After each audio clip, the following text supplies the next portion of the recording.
Bonjour à tous, je suis ravie de vous retrouver. Je suis Océane, la fondatrice du podcast Les Génies du Bien. Aujourd'hui, on accueille François. Bonjour François. Bonjour Océane. Ravi de te revoir pour parler aujourd'hui de l'expertise technique à l'intelligence émotionnelle, comment et pourquoi les soft skills sont devenus essentiels et comment les développer concrètement. Donc François, aujourd'hui, est consultant freelance entre information et leadership, mais ça n'a pas toujours été le cas. Est-ce que tu veux nous dire un peu plus ce qui t'amène à être consultant aujourd'hui et quel a été ton parcours en quelques mots? Ouais, exactement. Je pense que d'ailleurs ça va être un parcours qui peut inspirer pas mal de monde. Moi, j'ai une première vie professionnelle. Donc j'ai travaillé pendant 15 ans dans l'ingénierie automobile, principalement pour Renault au Technocentre. Donc j'ai occupé des fonctions très techniques, type ingénieur d'études, chef de projet. Progressivement, des fonctions de responsable en tant que manager, responsable plateau projet. Et puis j'ai fini en tant que chef de département. Tout ce qui est ingénierie entre le moteur et la caisse. Je ne vais pas rentrer dans le détail parce que c'est pas le but. Et donc, c'est ma première partie de carrière et rapidement, je me suis rendu compte que les soft skills, c'était important. Et puis ensuite, depuis 8 ans maintenant, j'ai, entre guillemets, «basculé» en mode, consultant sur plusieurs, activités expertise. Une première partie qui est plutôt là, assez proche de ce que je faisais avant, mais un peu sur notre angle, c'est-à-dire que je prends en charge des projets, que ce soit technique ou transformation, avec l'idée d'allier volet technique et volet humain. Dit autrement, en général, l'équipe technique développe la solution pour répondre aux attentes de l'entreprise, mais elle oublie le volet humain. Or, le volet humain, c'est par exemple préparer l'entreprise à la solution technique. En fait, Embarquer les équipes. exactement. Et donc, pour tu veux vraiment réussir un projet, il ne faut pas oublier la conduite du changement concrètement. Ma deuxième expertise, c'est vraiment être expert en transformation managériale. Dit autrement, j'aide les ingénieurs à devenir managers en faisant de l'humain leur nouvelle expertise. Ça, je fais ça sous forme de formation, coaching et d'accompagnement. Et puis, pour Freeland, pour l'académie Freeland, je forme des freelances justement à développer et pérenniser leurs activités en les formant aux fameuses soft skills. Souvent, ce qui manque à bon nombre de freelances qui se lancent. Et donc, c'est mon rôle pour l'académie Freeland. Super. Merci beaucoup. Hem, Justement, toi, tu as un module e-learning que tu as développé qui s'appelle «L'art de gérer un conflit». Est-ce que tu veux Exactement. nous en parler un petit peu plus? Ouais, alors rapidement, c'est un des modules que je fais habituellement dans les cadres de formation de management, qui, pour moi est un module phare parce qu'en fait, c'est un vrai problème qu'on rencontre quand on devient manager. Mais c'est aussi un module phare, entre guillemets, quand on devient consultant. Pourquoi? Parce qu'on va être amené à gérer un désaccord client. Ça fait partie du métier, même du consultant. Et donc en fait, j'ai, tourné en vidéo le module que je fais habituellement en formation et qui est un vrai module, avec des outils clés qu'on va un peu parler tout à l'heure dans quelques clés, mais qui vraiment l'idée, c'est d'être équipé et d'être capable de gérer un conflit, un désaccord de façon vraiment efficace, mais en gardant de bonnes relations, quoi. Super. Et donc toi, comme tu l'as dit, tu viens d'un univers très technique et à quel moment, dans ton parcours professionnel, tu t'es dit: «OK, en fait, les soft skills, c'est très important, c'est même essentiel» et comment ça t'a amené finalement à construire ton offre aujourd'hui? Et ça c'est vraiment, assez marrant d'ailleurs dans l'histoire. Quand j'ai fait mes études, j'ai fait du génie mécanique et productique, donc j'ai fait 5 ans là-dedans et j'entendais toujours mes profs dire: «Non mais que du rationnel, l'émotionnel ça sert strictement à rien» et quand je suis arrivé chez Renault, c'était la même chose. C'est-à-dire que je voyais des gens qui me disaient: «Non mais attends, François, l'émotionnel ça sert strictement à rien, tu restes rationnel et cetera». Sauf que, je me suis assez rendu compte rapidement que, ça a une limite à ça et j'ai souvenir, On n'est d'un de mes pas des responsables machines, en fait. exactement et j'ai été scotché une première fois, par quelqu'un qui s'appelle Alain Rosé, donc je salue s'il m'écoute, le podcast aujourd'hui, voilà et il a une fonction à l'époque ingénieur synthèse technique, donc c'est un gros poste, en matière de gestion de projet sur le projet Twingo 2 avec lequel, je bossais à l'époque et il m'a dit un jour, on était en un point tous les 2, il me dit, en fin d'entretien, il me sort, il me dit: «François, comment je pourrais mieux répondre à tes attentes en modifiant mon management?» Moi, j'étais scotché, je me dis: «Mais attends, le gars en question, il est super capé, une expérience de fou, il gère à 200 ce qu'il fait, il ose me poser cette question-là» et en plus, j'ai compris l'importance, en fait. Je me dis: «Waouh!» Là, j'étais scotché et deuxième chose qui m'est arrivée, c'est, justement, je bossais avec un acheteur, sur le projet Twingo 2, Olivier Vincent Genot, que j'ai encore les noms, toi, qui me reviennent en tête. Et à un moment donné, il me fait un feedback, il me dit, «Tu sais François, franchement, je trouve vachement top ce que tu fais en matière de communication, de compte rendu et de synthèse parce que c'est super clair. et franchement, je trouve ça nulle part ailleurs. Waouh! Je me suis dit: «Ben, OK». Et le troisième truc, mon chef de l'époque, qui s'appelait Patrick Delavallée, il vient Décidément. me voir, au bout de 2-3 ans et il me dit: «Écoute François, hem», à un moment, je dis: «Ouais, bah, je sais, pas de problème. Écoute, tu gères vraiment bien l'aspect technique et tu es vraiment bon côté humain et on a pensé à toi pour que tu prennes en charge le futur plateau, technique, de consultants». Moi, j'étais scotché, quoi. Je me dis: «Mais attends, habituellement, tu attends au moins, 5 ans, 10 ans avant de pouvoir acter là». Et moi, au bout de 3-4 ans, j'avais déjà ce truc-là, quoi. Je me suis dit: «Bah, incroyable». Et là, je me suis dit: «Ouais, OK, effectivement, il y a le côté soft skills, ça devient incontournable». Et j'ai eu cette confirmation-là aussi quand j'ai basculé, dans le monde du freelance. J'étais formé au tout début, il y a 8 ans, par, Michel Desfossés et Eric Graer, qui sont des formateurs, d'Académie Freeland et qui ont une expertise, forte dans la capacité à, t'aider à définir, ton expertise, ton positionnement, le besoin en tension du client et faire ton pitch, quoi. Mmh. Et alors je leur dois, entre guillemets, la façon dont je me présente, par exemple, quand je dis: «J'aide les ingénieurs à devenir managers en faisant de l'humain leur nouvelle expertise», bah, ça, c'est un truc qu'ils m'ont appris à faire C'est le pitch. et qui permet, en fait, de relier, directement le fameux caillou dans la chaussure qui fait tellement mal aux gens qui sont prêts à acheter ta prestation, en fait. Et donc là, c'est vraiment un aspect de soft skill qui, en fait, est super important quand tu veux basculer, a fortiori, en mode consultant, Mmh. qui est déjà important quand tu veux devenir manager, mais pas que ça d'ailleurs. Et puis, l'autre chose qui m'a encore plus confirmé, bah, c'est les feedbacks clients, c'est-à-dire, en préparant, le podcast, je relisais un peu les différents feedbacks que j'ai eu il y a quelques années et j'ai un des clients qui était un dirigeant que j'ai accompagné, en pas mal de temps, sur à peu près 6 mois et qui en feedback m'a sorti: «Mais tu sais François, ce que j'ai particulièrement apprécié chez toi, c'est que tu t'es adressé aux 2 personnes, le directeur technique d'agence et la personne et en fait ça m'a complètement permis d'évoluer et donc tenir l'objectif qu'on s'était fixé». Et là, je me suis dit: «Ouais».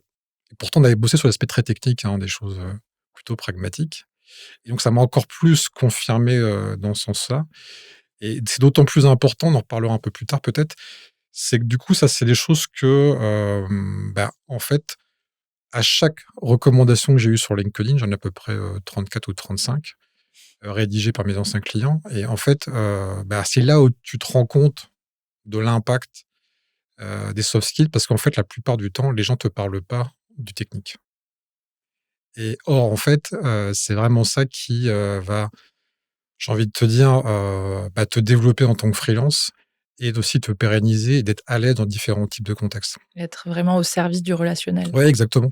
C'est vraiment l'aspect, important, quoi. Et donc alors toi, si on va plus loin sur les soft skills en question, quelles sont, pour toi, celles qui sont vraiment stratégiques pour un freelance aujourd'hui?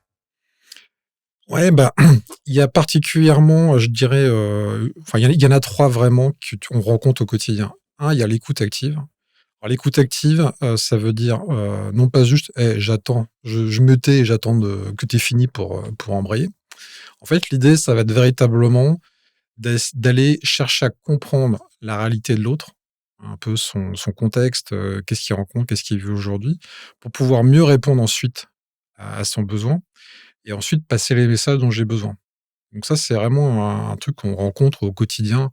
J'ai envie de dire même qui est pas forcément spécialement, que pour les consultants, hein, c'est dans le cadre de la vie pro, même courante. Ça, c'est le premier aspect. Deuxième aspect, c'est, poser les bonnes questions, les questions stratégiques au sens, poser les bonnes questions au bon moment.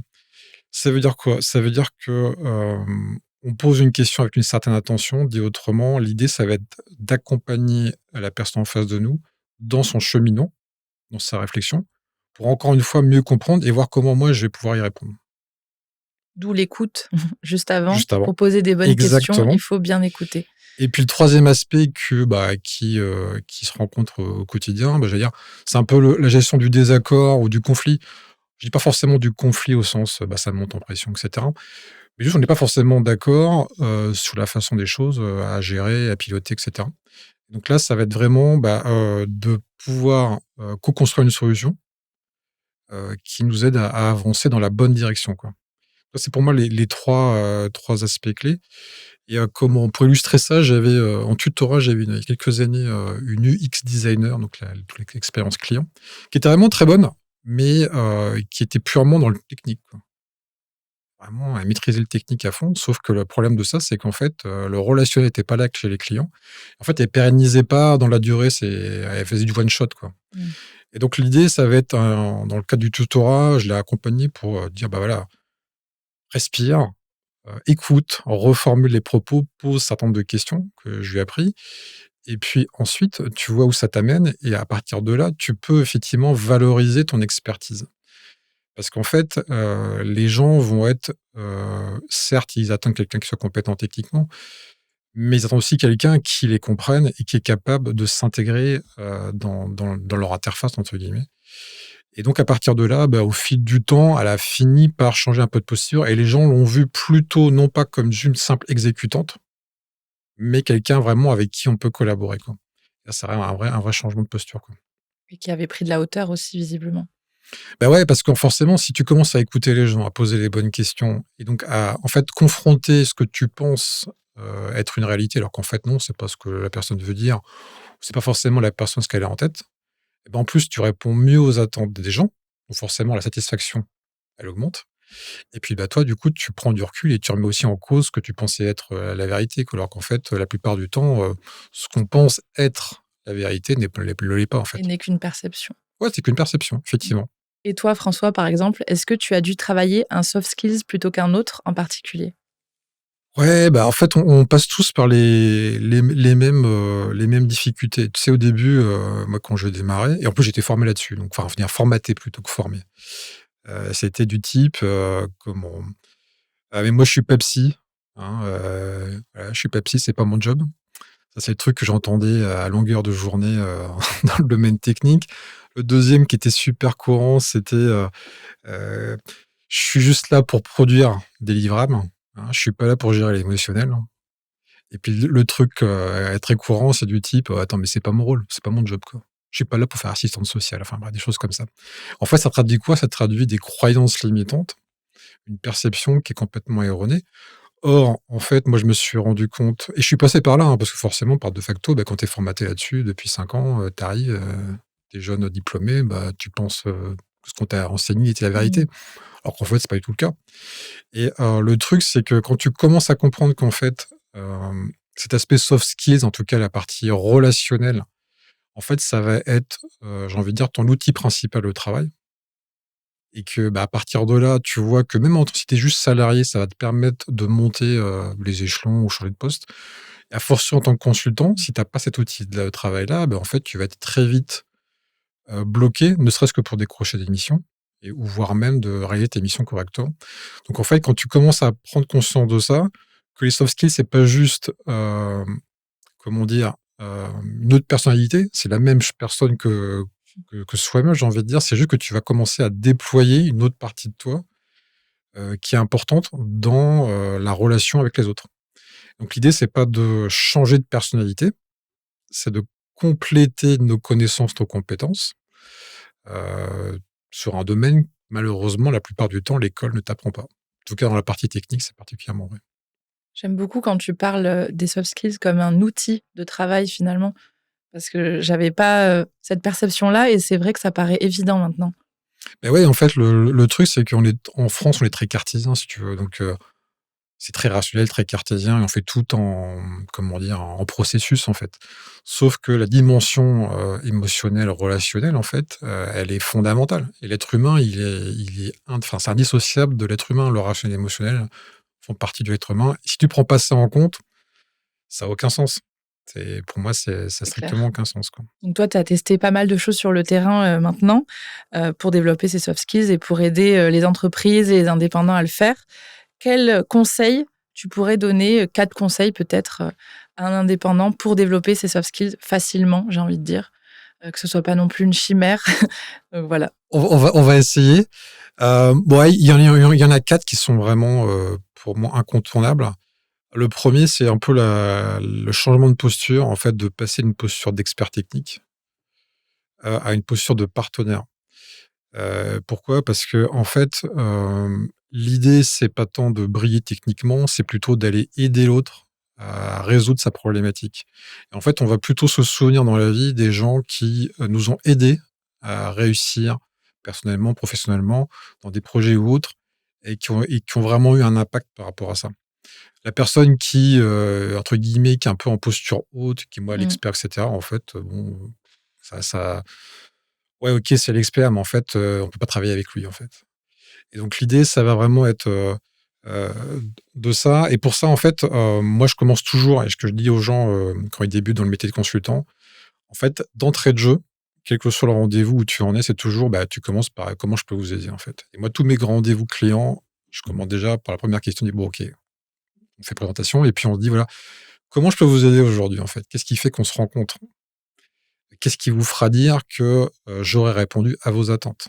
Tu vois? Donc des questions comme ça, simples, mais finalement tellement pertinentes que la personne directe va te donner des éléments, qui vont, te permettre déjà, toi, de prendre, bah, un maximum d'infos pour voir ensuite comment tu vas y répondre. Bien sûr. Plutôt que de dire, on va le voir juste après, c'est de dire, «Eh, moi je sais tout», alors qu'en fait c'est pas le cas. Le deuxième aspect, c'est, bah, justement pour la transition, c'est, les questions pour moi stratégiques puissantes. Ça veut dire quoi? Bah, ça veut dire que, et je vais reprendre un terme, qu'adore Stéphane Hernandez, qui est aussi, formateur chez Freelance Academy et qui m'a formé il y a pas mal d'années de ça. Il lui dit un truc particulièrement vrai, c'est, comment?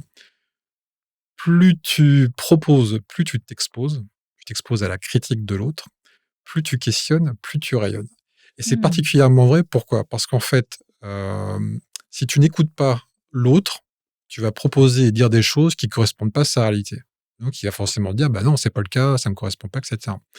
Si par contre tu, es en posture où tu vas questionner l'autre pour mieux comprendre, sa réalité, comment toi tu vas pouvoir l'aider, ça on peut le faire aussi bien au premier rendez-vous client que pendant toute la mission, peu importe, bah, tu vas pouvoir avancer. Et pour ça, moi, un outil que j'utilise, qui n'est pas de moi non plus, hein, mais que du coup on retransmet dans l'Académie Freelance. D'ailleurs, petite parenthèse sur l'Académie Freelance, on retransmet que de l'expertise terrain, pas de concept théorique, un C'est peu vrai. nébuleux. Et donc l'idée c'est quoi? C'est, moi je divise toujours mes rendez-vous, je prends une feuille A4 blanche que je mets en format portrait, hop, je tourne. Je la divise en 4 le recto, je mets contexte, enjeu, constat, problématique, 4 zones. Hop, je retourne la feuille et je divise par 2 en 2 la feuille et je mets demande client, proposition. Et comment je fais? Ben, en fait, je vais poser des questions pour documenter chacune des cases et tant que je n'ai pas documenté, l'ensemble des cases, je ne fais pas de proposition. Est-ce que tu as encore des questions à Ben poser? ouais, parce qu'en fait, ça sert strictement à rien de faire des propositions tant que tu as pas compris ce dont Mmh. le besoin a le client, enfin ce dont le client a besoin. Et ça, on peut le faire dans n'importe quelle étape de la mission.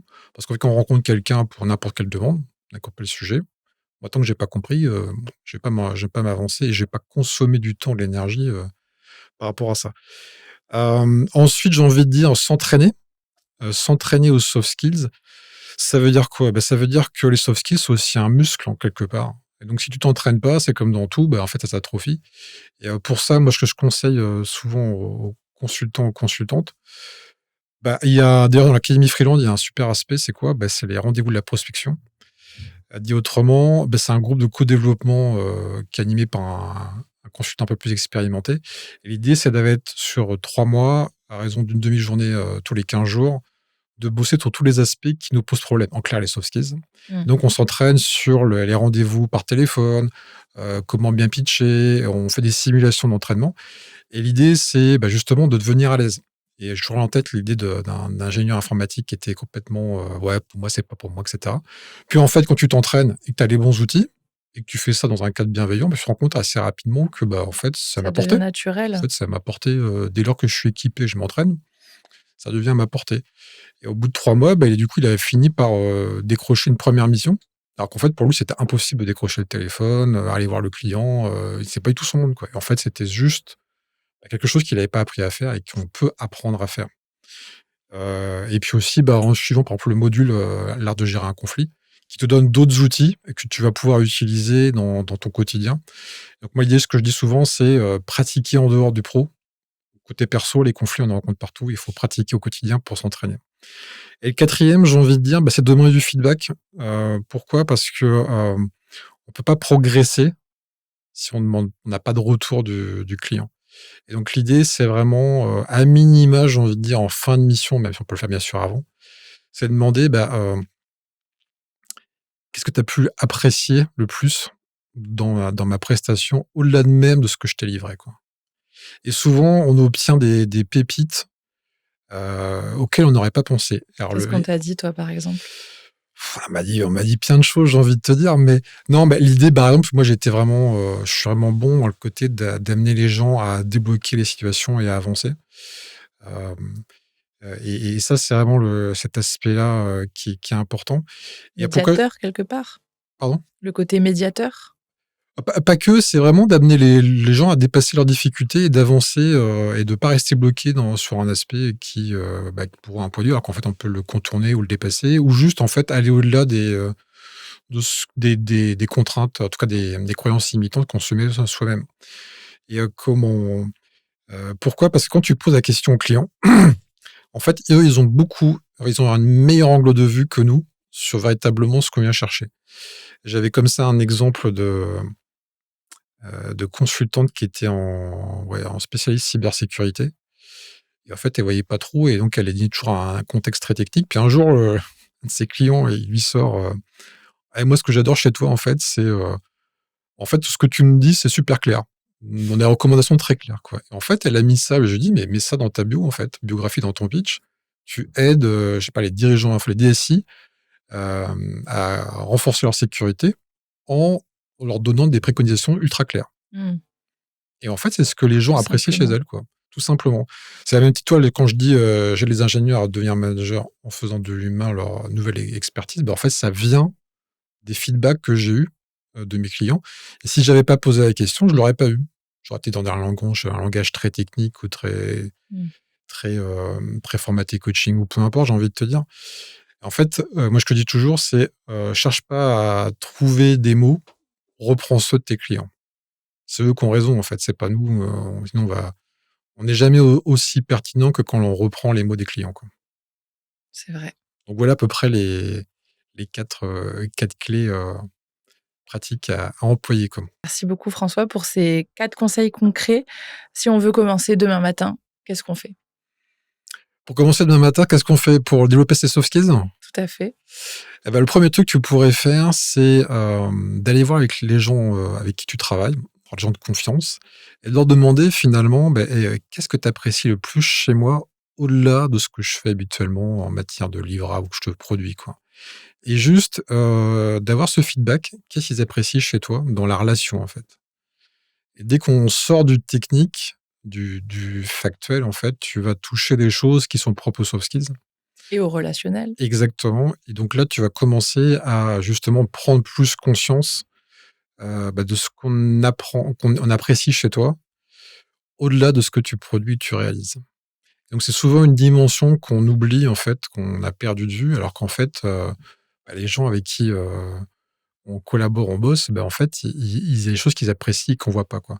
Moi, j'aime bien, c'est un peu l'idée de, on a tous des angles morts et rien de mieux que pour les éclairer de demander aux autres, en fait. C'est le mot de la fin et c'est très juste. Merci beaucoup, François. Où est-ce qu'on peut te retrouver? Sur les réseaux sociaux peut-être, un site web, large, de gérer, les conflits, tu en parlais, ton module. Ouais, exactement. Eh bien, sur LinkedIn, je serais ravi, d'envoyer le lien. Il suffit de me demander, en contact et de me demander d'avoir accès au module, l'art de gérer un conflit et sans problème, je le diffuse le lien, les gens auront accès avec grand plaisir et ça me permettra d'ailleurs d'échanger avec, d'autres freelances avec qui, peut-être j'aurai, plaisir à rencontrer, prochainement à l'Académie Freelance. Tout à fait. Et puis voilà, je dirais surtout, ne restez pas seul. Dernier conseil pour les freelances, ne restez pas seul. Et à l'Académie Freelance, on a vraiment des super modules, vraiment pratico-pratiques, et c'est vraiment un super endroit pour développer ses soft skills. Qui t'a aidé toi aussi. Ah, complètement, ouais. Franchement, j'ai aucun regret d'avoir fait. Et au contraire, ça m'a permis de vraiment évoluer positivement, quoi. Merci beaucoup pour ton témoignage. Merci Océane. À très bientôt. À bientôt.